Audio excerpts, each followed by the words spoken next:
അടുത്ത നമ്മൾ പഠിക്കാൻ പോകുന്നത് വൃക്ഷത്തെ കുറിച്ചാണ്. മാവ്. പറയൂ.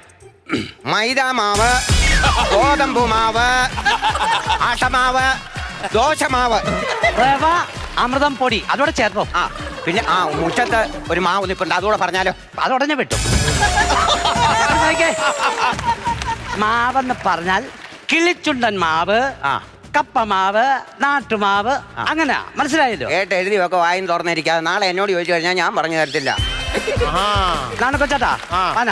ഞാൻ എന്താ പണിയാനാ? പനിയാനല്ല, പന പന. പയ്യെ തിന്നാ പനയും തിന്നാ. ചാപ്പാട് മാത്രം ഓർത്തോണ്ടിരിക്കുക. ആ പനയെ കുറിച്ച് 2 വാക്ക് പറയാനാ പറഞ്ഞ്. എനിക്കറിയത്തില്ല. അറിയത്തില്ലോ? ജുബിലിന്റെ ഒരു വക അറിയാതാ നീ ഇരിക്കുന്നേ. അതിനല്ലേ ഇവിടെ വന്നേ? അത് ഞാൻ എത്ര ദിവസം കൊണ്ട് പഠിപ്പിക്കുവാ നിങ്ങളെ. അടുത്തത് നിറം മാറുന്ന ജീവി.